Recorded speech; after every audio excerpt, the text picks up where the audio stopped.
नमस्कार सभी को।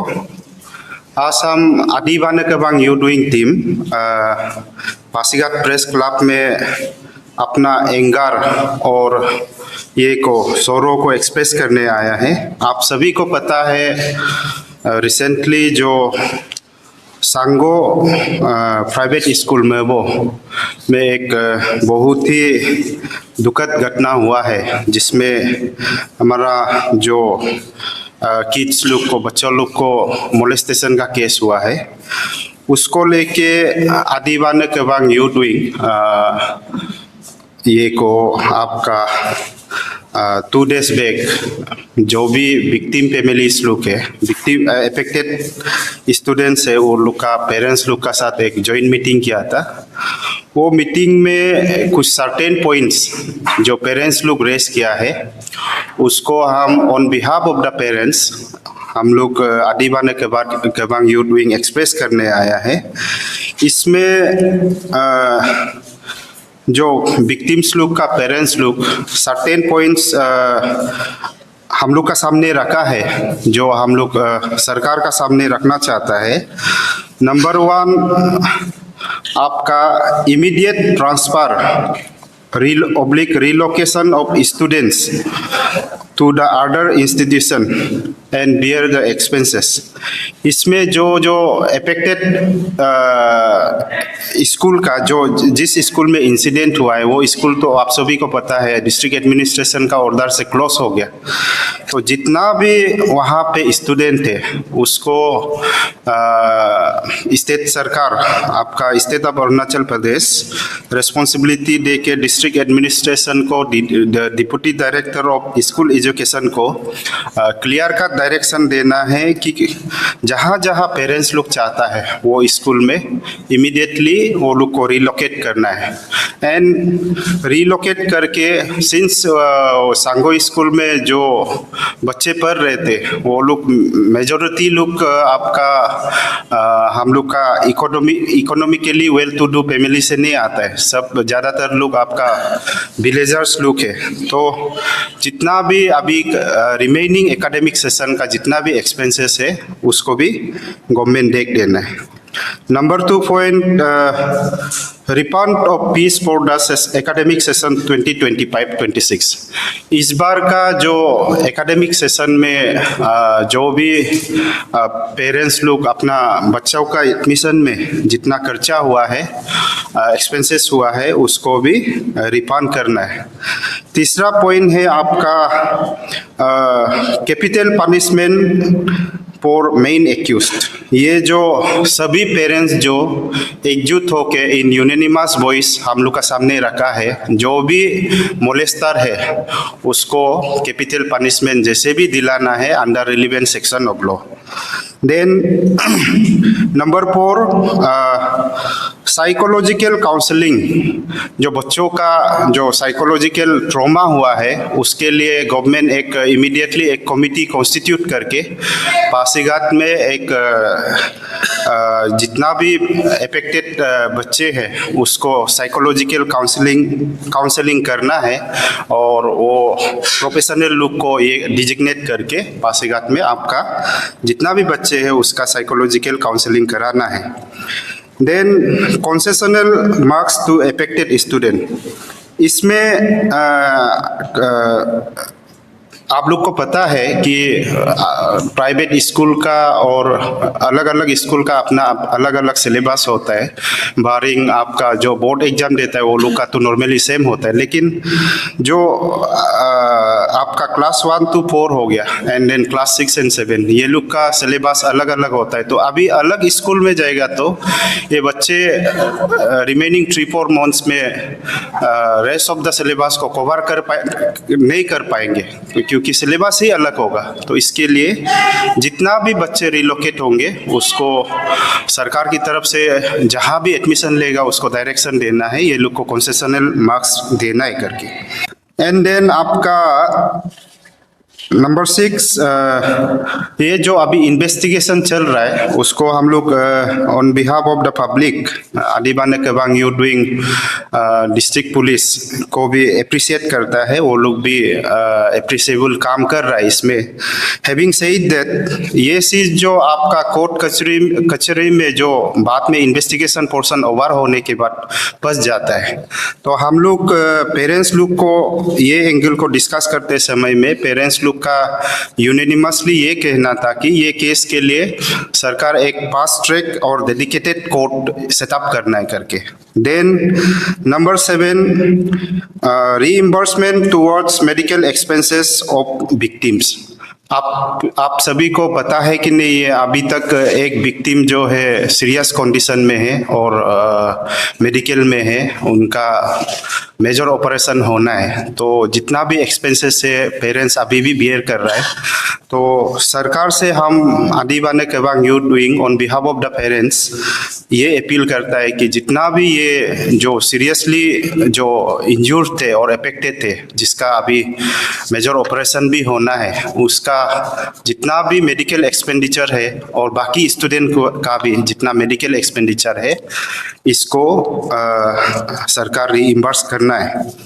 और टेकिंग दिस अपॉर्चुनिटी, हम लोग आप सभी को पता है फिर मैबो इंसिडेंट के बाद इमीडिएटली आपका सैनिक स्कूल में भी इंसिडेंट हुआ, तो ये चीज़ को देख के हम लोग उस दिन भी मैबो इंसिडेंट को लेके हमने in the capacity of being the president of Adibane Kebang youth wing, हमने एक कमिटी कॉन्स्टिट्यूट किया था कि हम लोग ये केस का विक्टिम्स लोग को तो जस्टिस दिलाना हम लोग का रिस्पॉन्सिबिलिटी है ही, उसको तो हम लोग करेगा ही करेगा। लेकिन उस और एक पहलू है जो कि नॉन प्लेस वो भी इक्वली इम्पोर्टेंट है कि आगे फ्यूचर में जाके ऐसा इंसिडेंट दोबारा ना हो। तो इसलिए हम लोग एक कमिटी कॉन्स्टिट्यूट करके आदि इनहेबिटेड एरियाज में सभी प्राइवेट और गवर्नमेंट स्कूल जहाँ पे बोर्डिंग फैसिलिटीज है, सबको इंस्पेक्शन करके सरकार का गाइडलाइन का मुताबिक चल रहा है कि नहीं चल रहा है, उसको इंस्पेक्शन करने के लिए एक कमिटी कॉन्स्टिट्यूट किया है। और उन लोगों ने कमिटी ने काम करना शुरू भी किया। वो लोग का गाइडलाइंस जो सरकार का एग्जिस्टिंग गाइडलाइंस है उसको भी लेके अभी ये कर रहा है। इसको देख के जो हम लोग का जो एग्जिस्टिंग गाइडलाइन है, इसको देखने से एक सरकार का तरफ से भी एक आपका इरेस्पॉन्सिबिलिटी बोलो या केयरलेसनेस एक दिखाई देता है। आप सभी को पता है हम लोग का जो आदि एरियाज में लास्ट टाइम न्यूज़ में भी, सोशल मीडिया में भी, आपका नेशनल न्यूज़ में भी निकला है, मोनीगोंग में एक बहुत बड़ा इंसिडेंट हुआ था इसी टाइप का child abuse, child molestation case का, जो कि अपना स्कूल का वार्डन ही को ये किया और इनफैक्ट वो एक्यूज जो कोर्ट ऑफ लॉ में कॉन्विक्ट भी हो गया। उसके बाद रिसेंटली आप लोग जो रोइंग का इंसिडेंट देखा है, रोइंग में भी ऐसा ही सेम केस हुआ है। फिर वो 2 इंसिडेंट के बाद भी ये तीसरा बार हो रहा है जो आदि एरियाज में ऐसा इंसिडेंट, जो कि नहीं होना चाहिए। तो हम लोग ऐसे सिविल सोसाइटी भी, ऐसे लीडर ऑफ द कम्युनिटी भी, हम लोग का तरफ से भी सिंस चेक एंड बैलेंस करना हम लोग का भी रिस्पॉन्सिबिलिटी है। तो हम लोग का तरफ से भी कुछ कमियां रह गया होगा जो कि रिकरिंगली ये इंसिडेंट हो रहा है। लेकिन इसमें हम लोग देखने से आपका सरकार का जो प्रदेश सरकार का, स्टेट गवर्नमेंट का जो लास्ट जो गाइडलाइन निकला है वो आपका 2012 को निकला है। आप लोग को हम बाद में कॉपी भी प्रोवाइड करेगा। तो 2012 के बाद ये ऐसा इंसिडेंट जो रिसेंट आपका जो अभी हम रिसेंट 3 इंसिडेंट केस साइट किया है, उसके बाद भी सरकार का तरफ से ऐसा इंसिडेंट ना हो बोल के क्या स्टेप लिया है वो अभी पब्लिक डोमेन में भी नहीं, और इनफैक्ट मेरा ख्याल से ऐसा कोई स्टेप भी सरकार भी नहीं होता है। तो ये चीज़ को लेके हम लोग बहुत नाराज़गी है और हम लोग सरकार से यही अपील करता है कि जो हो गया जो भी इंसिडेंट में इस बार वाला में भी हम लोग प्री एनपीआर इन्वेस्टिगेशन डिमांड करता है, और जो पेरेंट्स लोग जितना भी डिमांड्स किया है उसको एंडोर्स करता है। और इन एडिशन टू दैट हम लोग स्टेट गवर्नमेंट को, प्रदेश सरकार को ये अपील करता है कि जो उनका गाइडलाइन है अभी का, वो गाइडलाइन को सरकार और स्ट्रिक्ट बनाना है। वो लाइन में हम लोग भी इनपुट देगा गवर्नमेंट को, और अकाउंटेबिलिटी फिक्स करना है। अकाउंटेबिलिटी इन द सेंस अभी का प्राइवेट स्कूल का एडमिनिस्ट्रेशन में जहाँ तक हम लोग का नॉलेज में आया है, कुछ कमियां होने से भी कंसर्न डिस्ट्रिक्ट का deputy director of school education, जो कि डीडीएससी जो एजुकेशन डिपार्टमेंट का एक डिस्ट्रिक्ट में हेड होता है, वो भी एक्शन नहीं ले पाता है। तो आपका कमिश्नर एजुकेशन हो गया, डायरेक्टर एजुकेशन हो गया, आपका मंत्री मिनिस्टर एजुकेशन हो गया, वो लोग का पास जाना पड़ेगा। तो इस चक्कर में आप पूरा, आप लोग को पता है हम लोग का स्टेट टोपोग्राफिकली जोग्राफिकली बहुत बड़ा स्टेट है, तो वो लोग अच्छा से देख भी नहीं पा रहा होगा। इसलिए ये लाइन में भी सरकार को अपना पॉलिसी को रीथिंक करने का बहुत ये है, जरूरी है। तो इसमें हम लोग इनपुट भी देगा। और उसके बाद जो महबो रिलेटेड इंसिडेंट में कल पेरेंट्स और डिस्ट्रिक्ट एडमिनिस्ट्रेशन का मीटिंग है, तो इसमें हम लोग आप प्रेस फ्रेटर्निटी का माध्यम से भी हम लोग का क्लियर कट मैसेज है, स्पेशली जो रिलोकेशन वाला पार्ट को, जो बच्चों का रिलोकेशन है, जो बच्चे सांगो स्कूल में पढ़ रहे थे, वो जब से ये इंसिडेंट हुआ है, बाकी बच्चा लोग तो स्कूल जा रहा है, अपना डेली एकेडमिक एक्टिविटीज हो रहा है, लेकिन जो सांगो स्कूल में पढ़ रहे थे वो लोग का तो बंद हो गया। तो ये इशू को कल का मीटिंग में गवर्नमेंट जैसे भी सेटल करना है, इफ्स एंड बट नहीं होना है। उसके बाद हम लोग कल का मीटिंग का आउटकम को देख के अपना फाइनल डिसीजन आदिबाने केबांग यू डूइंग पब्लिक डोमेन में रखेगा। हम लोग ऑनरेबल सीएम को भी जो भी हम लोग का डिमांड्स या ऑब्जर्वेशन होगा, ऑनरेबल मिनिस्टर एजुकेशन को भी, डिप्टी कमिश्नर को भी, हम लोग कल का मीटिंग का आउटकम के बाद इन राइटिंग सबको देगा। So, जैसे कि आपका ब्रीफिंग में आपने बोला ना, गवर्नमेंट को रिक्वेस्ट किया relocation and immediate transfer students, और भी बहुत कुछ है, बट बीइंग ऑर्गेनाइजेशन आदि का, व्हाई आप लोग अवेयरनेस कैंपेन्स नहीं करा रहे हैं for kids like sexual education and good and bad touch, ये सब के बारे में आप लोग अवेयरनेस क्यों नहीं करा? हाँ, ये मैं थैंक यू। मैं पहले अपना ब्रीफिंग में ही अपना गलती माना है कि लैप्सेस ऐसे सिविल सोसाइटी या ऐसे लीडर ऑफ द कम्युनिटी हम लोग का तरफ से भी लैप्सेस हुआ है। हैविंग सेड दैट हम लोग का ऑर्गेनाइजेशन में जैसे आपका स्टूडेंट बॉडी है, हम लोग यूथ बॉडी है, उसके बाद पेरेंटल्स बॉडी है, तो नॉर्मली हम लोग स्टूडेंट मैटर को स्टूडेंट विंग लोग टेकअप करेगा बोल के वो अंडरस्टैंडिंग में चलता है।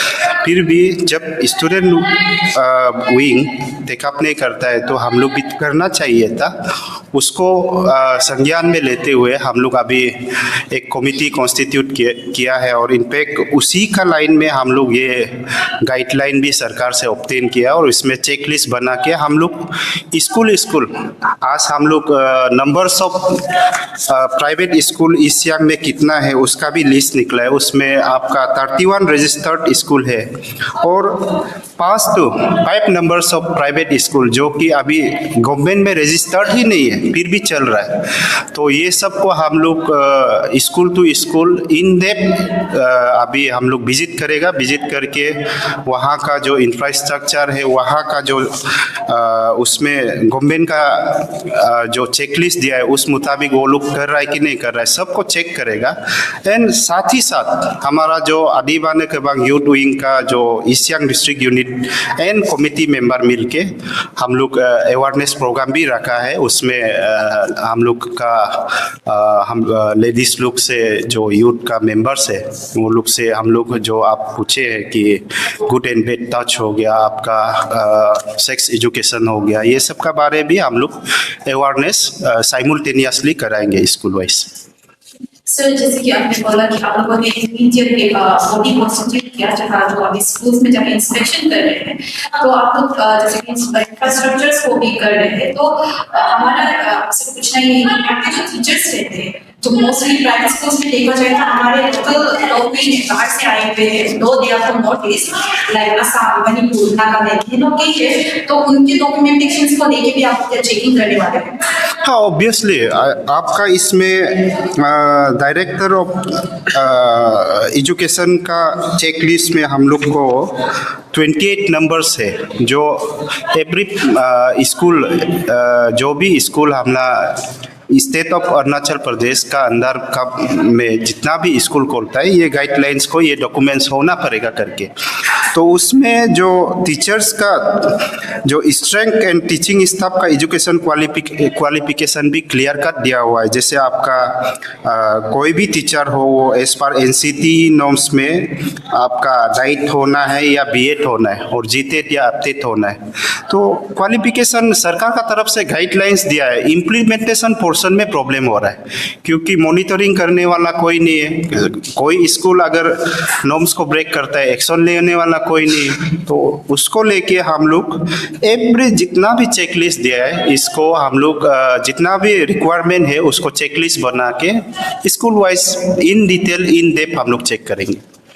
सर इसके बाद से जो ये विक्टिम का जो केस चल रहा है उसमें पेरेंट्स का बहुत इम्पोर्टेंट रोल है। ये केस बहुत ही पहले ही शायद शुरू चल रहा है, जो ये पेरेंट्स स्टूडेंट के बीच बच्चों के बीच के रिलेशन के थे वो अगर इतना नहीं है सोसाइटी में कुछ चीज पेरेंट्स से बाहर आना है, तो इतना कहीं जो पेरेंट्स जो ये बच्चा का रिलेशन उसको भी चेक करना बहुत जरूरी है। और पेरेंट्स को ये सब चीज के बारे में मालूम होता है, जो बस्ती में उनको तो आइडिया नहीं रहता है ऐसा कुछ भी, लेकिन जो गाँव में उनको तो पता रहता है। कहीं ना कहीं जो पेरेंट्स और स्टूडेंट को बीच का रिलेशन जो स्ट्रेटन करने के लिए भी ऐसा कमिटी फॉर्म करना चाहिए ताकि उन लोग दोनों को साथ में बिठा के समझा सके कि ऐसा ऐसा भी कुछ होना चाहिए। हाँ, इनफैक्ट ये एवरी चाइल्ड का अपब्रिंगिंग में तो टीचर्स एंड पेरेंट्स दोनों का रिस्पॉन्सिबिलिटी इक्वली रिस्पॉन्सिबल है। हैविंग सेड दैट हम लोग का जितना भी जो अभी स्पेसिफिक केस में बोलने से सांगो स्कूल में जहाँ तक हम लोग पेरेंट्स लोग का साथ इंटरेक्शन करके जो मीटिंग हुआ है उसमें जहाँ तक हमको पता चला है, मोस्ट ऑफ देम आर जो इंटीरियर विलेजर्स है और वो लोग जो है आपका अपना डेली ये में आपका एग्रीकल्चरल वर्क्स में आपका अर्निंग में उसमें बिजी रहता है। तो इसमें चाइल्ड का अपब्रिंगिंग कैसे करना है उसका भी बेसिक ज्ञान भी बहुत लोग को नहीं है। तो इसमें हम लोग का भी रोल है, पेरेंट्स लोग को हम लोग भी समझाएंगे अभी से। और बेसिक फोकल पॉइंट जो क्रक्स है एक्चुअली बोलने से, लेकिन भी जो भी हो पेरेंट्स लोग इनोसेंट पेरेंट्स लोग है, वो लोग एक हम लोग का आदि सोसाइटी में बोलता है टीचर को हम लोग भगवान जैसा सोचता है। तो एक भगवान का साथ में आप पढ़ने के लिए रख रहा है तो एक ब्लाइंड ट्रस्ट रहता है। तो वो ट्रस्ट का वजह से शायद ये इंसिडेंट हो गया। तो अभी हम लोग आप जो क्वेश्चन पूछे वो एंगल में भी हम लोग काम करेंगे। सर जैसे कि आपने अपने स्टेटमेंट में अभी वॉइस में बोला था कि counselling for kids is important, but आप लोग पेरेंट्स के लिए भी काउंसलिंग बहुत इम्पोर्टेंट है क्योंकि उन लोगों के लिए भी ट्रॉमेटाइजिंग है, तो उसके लिए भी आप लोग कुछ स्टेप्स लेने वाले हैं?